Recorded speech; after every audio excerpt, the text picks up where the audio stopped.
5. A different kind of school.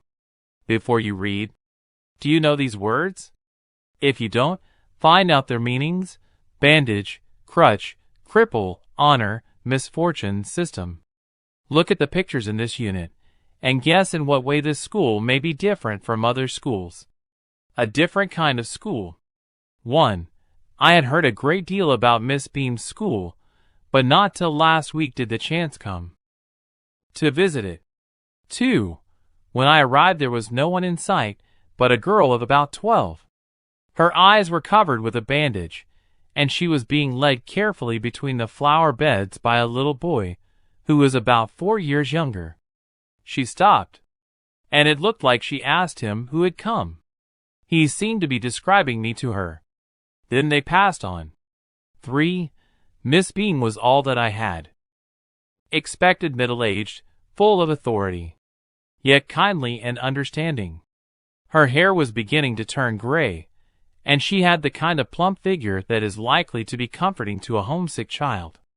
I asked her some questions about her teaching methods, which I had heard were simple. 4.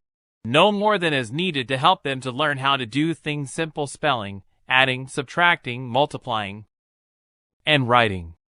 The rest is done by reading to them, and by interesting talks, during which they have to sit still and keep their hands quiet. There are practically no other lessons. 5. The real aim of this school is not so much to teach thought as to teach thoughtfulness, kindness to others, and being responsible citizens. Look out of window a minute, will you? 6. I went to the window which overlooked a large garden and a playground at the back. What do you see? Miss Beam asked. 7. I see some very beautiful grounds, I said, and a lot of jolly children. It pains me, though, to see that they are not all so healthy and active looking. When I came in, I saw one poor little girl being led about. She has some trouble with her eyes. Now I can see 2 more with the same difficulty. And there's a girl with a crutch watching the others at play. She seems to be a hopeless cripple. 8. Miss Beam laughed. Oh no, she said. She's not really lame. This is only her lame day. The others are not blind either. It is only their blind day. I must have looked very surprised, for she laughed again. 9. This is a very important part of our system, to make our children appreciate and understand misfortune. We make them share in misfortune too. Each term every child has 1 blind day, 1 lame day, 1 deaf day, 1 injured day, and 1 dumb day. During the blind day their eyes are bandaged absolutely, and they are on their honor not to peep. The bandage is put on overnight, so they wake blind. This means that they need help with everything. Other children are given the duty of helping them and leading them about. They all learn so much this way, both the blind and the helpers. www.knrenglish.com. 10.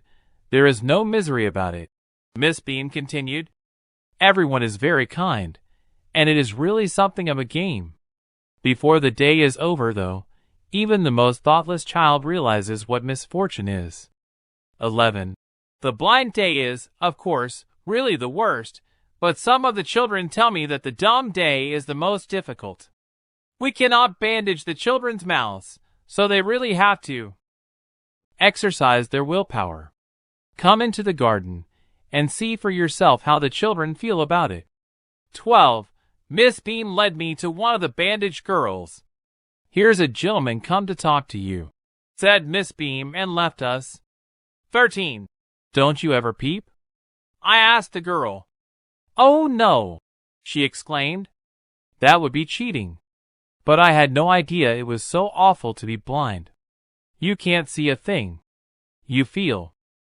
You are going to be hit by something every moment.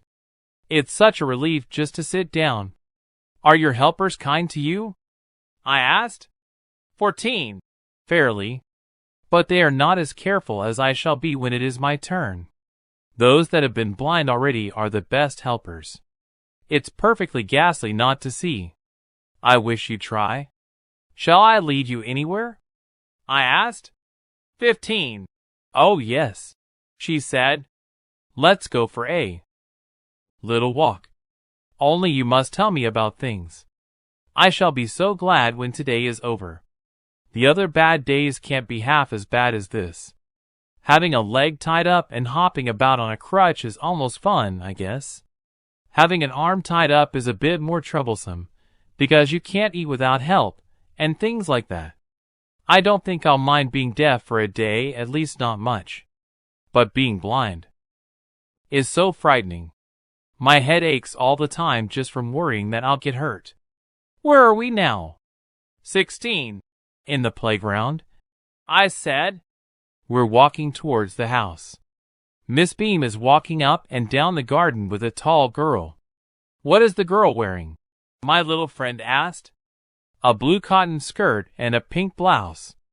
I think it's Millie, she said. What color is her hair? Very light, I said. Yes, that's Millie. She's the head girl. There's an old man tying up roses, I said. Yes, that's Peter. He's the gardener. He's hundreds of years old. And here comes a girl with curly red hair. She's on crutches. That's Anita, she said. 17. And so we walked on. Gradually I discovered that I was 10 times more thoughtful than I ever thought I could. I also realized that if I had to describe people and things to someone else, it made them more interesting to me.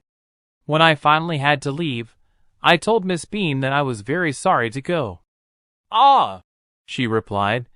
Then there is something in my system after all. E.V. Lucas. Abridged and simplified. www.knrenglish.com